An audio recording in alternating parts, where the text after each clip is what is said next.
जय हिंद मेरे डियर साथी। मैं आपका साथी विकास और आज हम देखने वाले हैं पीएच स्केल। ये क्लास 10th का एसिड बेस साल्ट का एक प्यारा सा टॉपिक है। आपको बता देना चाहते हैं ये चैप्टर का नाम क्या है, एसिड बेस एंड साल्ट, यानी चैप्टर नंबर 2 का ये पोर्शन है। ये इसमें हम देखने वाले पीएच स्केल क्या होता है। जब भी ये पीएच स्केल आएगा तो देखिए एक किस टाइप से क्वेश्चन आता है, कह देगा हमारे पास डिफाइन पीएच वैल्यू, यानी पीएच वैल्यू को आपको डिफाइन करना पड़ेगा और कहेगा डेली लाइफ में इसकी कुछ क्या करना है, ठीक है, यूज बताना है, यानी डेली लाइफ में इसका कोई यूज बताना है, ये भी पूछा जाता है। तो इस वीडियो में हम आज क्या देखने वाले हैं, सिंपल सा क्या होगा, पोटेंशियल ऑफ हाइड्रोजन जिसको बोला जाता है, इसको हम इस वीडियो में एकदम अच्छे तरीके से कवर करने वाले हैं। अब क्या लिख रखा, ध्यान से सुनिए।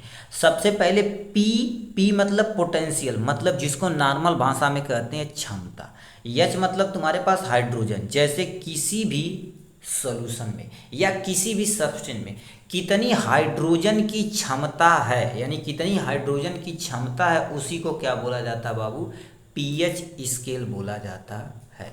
तो इसके पहले पॉइंट में क्या लिखेंगे, पीएच स्केल का फुल फॉर्म क्या होता है, ठीक है, पोटेंशियल ऑफ हाइड्रोजन। इतना समझिए। अब स्केल क्या होता है बोलते, इसके बारे में बताइए। फॉर एग्जांपल जैसे ये आपके सामने हमने एक स्केल लाई है, इससे क्या किया जाता है, मेजर किया जाता है। 2 सेंटीमीटर 4 सेंटीमीटर कुछ एम का हमें रेखा वगैरह खींचना रहेगा, तो ये कैसे की जाती है, इसको हम मेजरमेंट करते हैं। उसी तरह से आपके सामने एक स्केल होता है जो पीएच स्केल होता है। इस पे देखा जाए तो लिखा जाए तुम्हारे पास कितना, 0 से लेके कितना तक होता है, 14 तक होता है। उसी को क्या बोलते हैं, पीएच स्केल। ये बताता है कि कोई ऑब्जेक्ट कितना एसिडिक नेचर का है, यदि एसिडिक है कि बेसिक है, और यदि एसिडिक है तो कितना उसकी पीएच मान है, उसको बताने के लिए हम क्या कर देते हैं, पीएच स्केल का उपयोग करते हैं। नेक्स्ट पॉइंट में क्या लिखा, the strength of N acid और बेस इज मेजर आने इसके नंबर ऑफ, ठीक है, देखो कल स्केल ऑफ नंबर इस काल तुम्हारे पास पीएच स्केल। सिंपल सा क्या होता है, एक सिंपल सा ऐसा स्केल होता है जो किसी चीज़ को बताता भाई ये एसिडिक नेचर का है कि बेसिक नेचर का। उसी को नापने के लिए जिस स्केल का यूज किया जाता है उसी को क्या बोलते हैं, हमारे पास पीएच स्केल बोला जाता है। ठीक, अब कोई कहेगा गुरुदेव पीएच स्केल का जो तुम्हारे पास नंबर कितना होता है, जैसे अभी ये वाला हम स्केल लिए हैं तो 1 से लेकर 30 तक होता है। उसी तरह से pH scale have the value from 1 to 14, मतलब पीएच स्केल क्या होता है, ऐसा होता है जिसपे तुम्हारे पास 1 से लेकर 14 तक का नंबर लिखा होता है। ठीक, अब इसका मेन इंपॉर्टेंट पॉइंट तुम्हारे पास क्या लिखा, पीएच हैज नो यूनिट, मतलब पीएच के पास किसी भी तरह की यूनिट नहीं होती है। जैसे अभी मान लेते कोई आम खरीदने जाए तो कहते हैं 1 किलो 2 किलो 4 किलो, तो लास्ट में अब क्या बोल रहे हैं, किलो बोल रहे हैं, बट पीएच स्केल की कोई यूनिट नहीं होती है। तो यही पे लिखा पीएच हैज़ नो यूनिट, इसकी कोई यूनिट वगैरह नहीं होती है। ठीक, चलिए ये हो गया आपके सामने यहाँ से। अब यहाँ से हम क्या कर देते हैं, थोड़ा सा कुछ और देख लेते हैं। क्या लिख रखा, यदि अब इसको तुम अभी 3 लाइन छोड़ दो, अब आपके सामने तुम्हारे पास क्या हो गया, ये स्केल हमने लिखा हुआ है, ये प्यारा सा क्या हो गया आपके सामने स्केल है। ठीक है, जैसे अब इसको अभी ऐसे रहने देते हैं। देखिए हमारे पास क्या होता है, एक ऐसे पीएच स्केल होता है, क्या होता है, ऐसे एक पीएच स्केल होता है।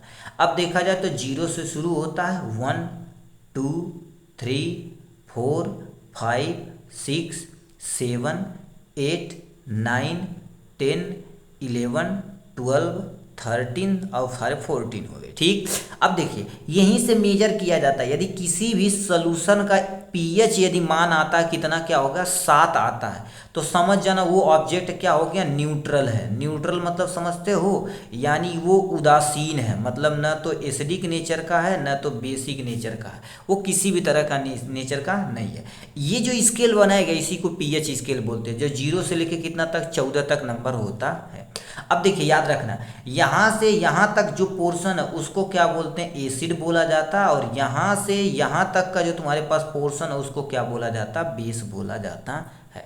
अब इसी को हम क्या कर देते हैं, अब यहाँ पर पीएच स्केल पर रिप्रेजेंट किया गया है आपके सामने। देखिए क्या लिख रखा है, किसी भी विलेयन का यदि पीएच एग्जैक्ट 7 रहने वाला है, पीएच यदि एग्जैक्ट 7 रहेगा तो क्या रहेगा, न्यूट्रल। जैसे ठीक है, प्योर वाटर, यानी जो प्योर वाटर होता है उसका पीएच एग्जैक्ट कितना होता है, 7 होता है। तो प्योर वाटर का कोई पूछेगा तुम्हारे पास पीएच वैल्यू कितना होती है तो 7 आपको बताना है। ठीक। अब देखिए यहाँ से 7 से जो ये तुम्हारे पास 0 से लेके 7 से जितना भी तुम्हारे पास है ये वैल्यू, इसको क्या कहते हैं, एसिडिक नेचर का होता है। किस नेचर का होता है, एसिडिक नेचर का होता है। और 7 के बाद 14 नंबर तक जितने भी होते हैं वो सब क्या कहलाते हैं, बेसिक नेचर का। मतलब दो तरह के होते हैं, एक एसिडिक नेचर, दूसरा हमारे पास क्या होता है, बेसिक नेचर होता है। ठीक। अब देखिए इधर इधर जब जितना तुम जाते चले जाओगे यानी नंबर कम होता जाएगा उतना एसिडिक प्रॉपर्टी इंक्रीज होती चली जाएगी। मतलब इधर जितना हम मूव करेंगे हमारे पास एसिडिक नेचर उतना बढ़ता चला जाएगा। अब क्या लिख रखा देखिए यहाँ से याद देखो, ठीक है, मेन चीज जो हमारे पास है इधर से यानी तुम्हारे पास यानी 4 से लेके 7 के नीचे जितने भी रहेंगे क्या कहलाएंगे, वीक एसिड कहलाएंगे। वीक एसिड क्या होते हैं, ऐसे कमजोर एसिड होते हैं जिसको तुम इजीली खा सकते हो। जैसे सिरका एक वीक एसिड है, दूध एक वीक एसिड है, लेमन जो तुम्हारे पास सिट्रिक एसिड पाया जाता है नींबुआ वगैरह में, वो सब तुम्हारे पास कौन से एसिड है, वीक एसिड है। तो इसको हम इजीली क्या कर सकते हैं बाबू, खा सकते हैं। तो ये किसके अंतर्गत आता है, वीक एसिड के अंतर्गत आता है। ठीक। अब देखिए इधर हम क्या बोले, इधर तुम जितना जाओगे एसिडिक प्रॉपर्टी इंक्रीज करेगी। ये तुम्हारे पास क्या होते हैं, स्ट्रॉन्ग एसिड होते हैं। क्या होते हैं, स्ट्रॉन्ग एसिड होते हैं। अब क्या लिख रखे हैं, इंक्रीज एसिडिक नेचर, मतलब इधर तुम जाओगे ना, एरो देखना ध्यान से, इधर तुम जितना चलते जाओगे वो एसिडिक नेचर क्या हो जाएगा, इंक्रीज करता चला जाएगा। ठीक है। तो ये क्या लिख रखा है, इंक्रीज एसिडिक नेचर। और याद रखना एसिडिक नेचर कब इंक्रीज करता है, किसी भी एसिड को यदि हम पानी में डालेंगे मतलब जल में डिजॉल्व करेंगे, जितना ज़्यादा हाइड्रोजन आयन देगा, याद रखना जितना ज़्यादा हाइड्रोजन आयन देगा वो उतना एसिडिक नेचर का होता चला जाएगा। तो क्या लिख रखा, इंक्रीज एसिडिक नेचर, यानी एसिडिक नेचर क्या हो रहा है, इधर जाने पर इंक्रीज हो रही है। उसके साथ साथ हमारे पास क्या हो रहा है, इंक्रीज हाइड्रोजन आयन कॉन्सेंट्रेशन, मतलब किसी भी सोल्यूशन में उपस्थित हाइड्रोजन का जो कॉन्सेंट्रेशन रहता है, यानी हाइड्रोजन का जो कॉन्सेंट्रेशन रहता है वो क्या होता है, धीरे धीरे धीरे धीरे इंक्रीज करता चला जाता है। ठीक है। तो इधर ये हमारे पास एसिडिक नेचर का होगा। अब यही सेम टू सेम क्या हो जाएगा, बेसिक हो जाएगा आपके सामने। देखिए क्या लिख रखा है, यानी 7 से लेके 14 के बीच में जितने भी तुम्हारे पास होते हैं सब क्या कहलाते हैं, बेस कहलाते हैं। क्या कहलाते हैं, बेस कहलाते हैं। ठीक। अब देखिए 7 से लेके 10 और 11 के बीच में जितने भी तुम्हारे पास सोल्यूशन होते यदि उनका पीएच कितना आता बाबू, पीएच यदि देखा जाए, ठीक है, 7 से लेके 11 10 के बीच में आता, समझ लो वीक बेस है, मतलब ये कमजोर बेस है। ठीक। उसके बाद 11 से लेके 14 के बीच में जितने भी तुम्हारे पास सोल्यूशन आते हैं वो समझ लो तुम्हारे पास क्या होगा, स्ट्रॉन्ग बेस है। अब स्ट्रॉन्ग बेस क्या होगा, जैसे पोटेशियम हाइड्रा ऑक्साइड यानी KOH होता, सोडियम हाइड्रा ऑक्साइड यानी क्या होता है, NaOH होता है। ये दोनों पे क्वेश्चन पूछा गया है। ठीक। तो आशा करते हैं ये समझ में आएंगे। अब इधर जितना चलते जाएंगे हमारे पास क्या होगा, इंक्रीज बेसिक नेचर, हमारा बेसिक नेचर उतना ही इंक्रीज होता चला जाएगा। ठीक। Increase OH concentration, ion concentration, मतलब क्या रखा, किसी भी सोल्यूशन में देखा जाए तो हमारे पास क्या होगा, OH का जो कॉन्सेंट्रेशन होता है धीरे धीरे धीरे धीरे धीरे धीरे क्या होता है, इंक्रीज होता चला जाता है। तो आपके सामने ये बेस है, ये एसिड है, ये आपके सामने क्या हो गया, न्यूट्रल दिया हुआ है। ठीक। तो ये आपके सामने टोटल दिया गया। अब ऊपर समझते हैं ये जो 3 पॉइंट हम बोले हुए थे। देखिए neutral substance have the pH exactly 7, किसी भी सोल्यूशन का यदि एग्जैक्ट पीएच 7 आता है, एग्जैक्ट पीएच 7 आता, समझ ना वो न्यूट्रल है। नेक्स्ट में 1 से लेके 7 के बीच में जितने भी तुम्हारे पास क्या हो जाते हैं, 1 से लेके 7 के बीच में जितने होते हैं सब क्या हो जाएंगे, वो एसिडिक नेचर के होते हैं। और 7 से लेके 14 के बीच में देखो क्या लिखा है, मोर देन 7, यानी 7 से क्या होगा, जितने भी ज़्यादा होते हैं 7 से लेके 14 तक के बीच में वो क्या हो जाएंगे, बेसिक नेचर का होगा। और 1 से लेके 7 तक भैया एसिडिक नेचर का होता है। एग्जैक्ट 7 रहेगा तो न्यूट्रल रहेगा, न्यूट्रल मतलब वो उदासीन होने वाले हैं। तो आप आशा करते हैं ये पीएच देखिए, यदि आएगा 60 note on pH value in their, यानी डेली एक्टिविटी में यूज बताना, तो ये पीएच बताना पड़ेगा और पीएच का क्या करना पड़ेगा, आपको स्केल बताना पड़ेगा। अब इधर हम थोड़ा सा चलते हैं, ठीक है, इधर थोड़ा सा चल लेते हैं, use of pH in daily life, मतलब हमारे शरीर के अंदर, ठीक है, शरीर में मतलब डेली एक्टिविटी में देखा जाए तो पीएच का क्या महत्व है।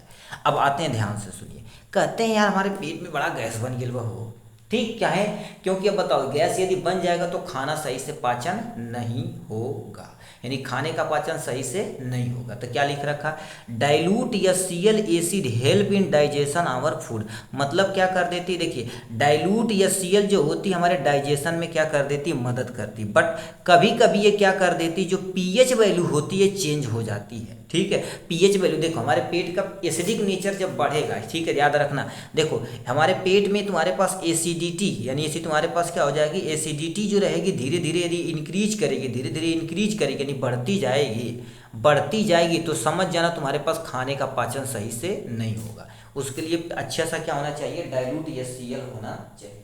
ठीक है, डाइल्यूट एचसीएल रहेगा जिससे वो क्या करेगा, आराम से भोजन का डाइजेशन करेगा। पहला पॉइंट होगा जो पीएच का बहुत इंपॉर्टेंट है। PH change as the cause of tooth, देखिए मतलब हमारे मुंह का यदि क्या करेगा, हमारे मुंह का पीएच यदि क्या करेगा, घटेगा 5.5 से यदि नीचे आएगा। अब देखना नीचे मतलब तुम्हारे पास क्या होगा, देखिए नीचे मतलब जब कहेगा तो देखिए इधर जा रहा है, इधर जाएंगे तो बताओ क्या बोलेंगे, एसिडिक नेचर बढ़ेगा। एसिडिक नेचर बढ़ेगा तो हमारा टीथ क्या करेगा, धीरे धीरे डीके होने लगेगा। डीके मतलब क्या हो जाएगा, वो खराब होने लगेगा।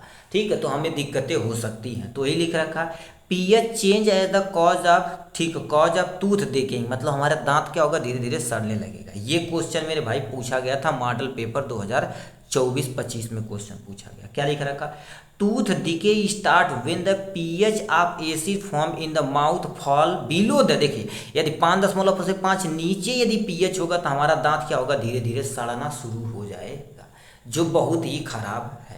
ठीक है, तो ये भी बताओ क्या होगा, पीएच मैनेज कर रहा है आपके साथ। नेक्स्ट में क्या लिख रखा है, नेक्स्ट में plant and animal also sensitive to pH changes, मतलब बहुत सारे तुम्हारे पास क्या होते हैं, प्लांट होते हैं पीएच के प्रति क्या होते हैं, ज़्यादा सेंसिटिव होते हैं। अब कहेंगे गुरुदेव ये क्या कर रखे हैं, देखिए बहुत सारे तुम्हारे पास क्या होते हैं, ठीक है बहुत सारे हमारे पास क्या होते हैं बाबू, प्लांट्स होते हैं और एनिमल्स होते हैं। ठीक है, वो क्या कर देते हैं, पीएच ग्रोथ में बहुत मदद, यानी पीएच चेंज हो जाएगा तो अपने आप को क्या करेंगे, ग्रोथ नहीं करेंगे। जैसे अभी अपने पूछना अपने बाबा से, ठीक है कहते हैं मिट्टी क्या हो गई है, जो तुम्हारे पास हो गई है मिट्टी क्या हो गई, धीरे धीरे क्या हो गई है, क्षारी हो गई है। क्षारी मतलब कहते हैं ना धूसर हो गया। अब देखिए यानी तुम्हारे घास यानी जो सॉइल रहेगी, मिट्टी रहेगी, बताओ पीएच बढ़ेगा तो सारा सही से प्लांट नहीं ग्रो करेगा। तो ही लिख रखा तुम्हारे पास soil pH and plant growth, जो पीएच के प्रति सेंसिटिव होते हैं। अब देखिए यदि सॉइल की पीएच वैल्यू धीरे धीरे बढ़ती चली जाएगी, यानी जितना ज़्यादा बढ़ेगी उतना ज़्यादा हमें क्या होगा, प्लांट सही से ग्रोथ नहीं कर पाएगा। नेक्स्ट में क्या लिखा, pH change in survive an animal, मतलब बहुत सारे क्या कर देते हैं, एनिमल होते हैं और प्लांट होते हैं, पीएच को क्या कर देते हैं, चेंज करके अपने आप को सर्वाइव तथा डिफेंस करते हैं। जैसे अभी चींटी देख रहे हैं, चींटी के अंदर तुम्हारे पास कौन सा एसिड होती है बाबू, फार्मिक एसिड होती है। चींटी के अंदर देखा जाए तो कौन सी एसिड होती है, फार्मिक एसिड। अब ये सर्वाइव करने के लिए क्या कर देते हैं, अपने आप को देखो एक चींटी, दूसरी चींटी, तीसरी चींटी, चौथी चींटी, पांचवी, ऐसे चलते चले जाते हैं। मतलब होता क्या, ये जो चींटियां हो रही हैं ये अपने आप को क्या कर रही है, फार्मिक एसिड क्या कर रही है, छोड़ रही है। कौन सी एसिड हमारे पास, फार्मिक एसिड छोड़ रही है। यदि फार्मिक एसिड छोड़ेगा तो धीरे धीरे क्या करेगा, ये अपने आप को डिफेंस करेगा। और ये चींटियां जितनी वे सब लाइन में चलेंगे, जैसे नॉर्मल भाषा में कहते हैं बराते जाता है, चूंटा बारात जाता, ऐसा सुने होंगे। ठीक है, या ये होंगे। ठीक है, तो ये देखा जाता है एक दूसरे से छोड़ते हैं, जिसके अंदर क्या पाया जाता है, फार्मिक एसिड पाया जाता है। बिच्छू के अंदर भी एसिडिक प्रॉपर्टी होती है, जो हमें डंक मार देती है तो दोबारा उसे हम छूते नहीं है। ठीक है, तो ऐसे तुम्हारे पास क्या होता है, चीज कई के एनिमल भी सर्वाइव करते हैं। नेक्स्ट में क्या लिखा, self defence by animal and plant through the chemical welfare, यानी कि वेलफेयर होगा। कहने का मतलब क्या होता है, देखिए बहुत सारे प्लांट रहते हैं अपने शरीर के अंदर क्या कर देते हैं, पीएच को बदलाव करते हैं। जैसे ऐसे देखेंगे तुम्हारे पास क्या होता है, ये सारे देखो ये मान लेते तुम्हारे पास क्या हो गया, एक ऐसा एरिया है जहाँ पर बहुत ज़्यादा घास है। देखेंगे एक आध घास ऐसी रहती है जो तुम्हारे पास न तो कोई एनिमल न तो कोई जानवर या कोई आदमी नहीं उसे उखाड़ता है। क्यों, क्योंकि ये तुम्हारे पास क्या होता है, बसौना टाइप में होता है, जैसे गाँव में कहते हैं ना बसौना है। तो ये क्या कर देते हैं, ये जो खराब होगा, ये यदि तुम्हारे पास क्या होगा, खराब होगा। क्यों, क्योंकि इसके अंदर कोई केमिकल प्रॉपर्टी यानी चेंजेज हो रहा है। जब जितना ज़्यादा चेंजेज होगा वो क्या होगी, सही से आदमी या कोई जानवर, गाय भैंस कोई खाएगी नहीं, तो भी बचने का काम करते हैं प्लांट। उसी तरह से एनिमल भी डिफेंस करने का काम करते हैं। जैसे अभी हम सब लोग हैं, हम क्या कर देते हैं, अपने पसीने का पीएच चेंज करके हम बैक्टीरियल ग्रोथ को क्या कर देते हैं, रोकते हैं। और रात में ऑस्मो रेगुलेशन मेंटेन करके गर्मी से भी बचते हैं। तो ऐसे बहुत सारे तुम्हारे पास एक्टिविटी हैं जिससे हम क्या कर सकते हैं, डेली लाइफ में बचा जा सकता है। ठीक, तो चलिए आज के लिए बस इतना ही, फिर मिलेंगे नेक्स्ट वीडियो में नेक्स्ट टॉपिक के साथ। तब तक के लिए bye bye and take care.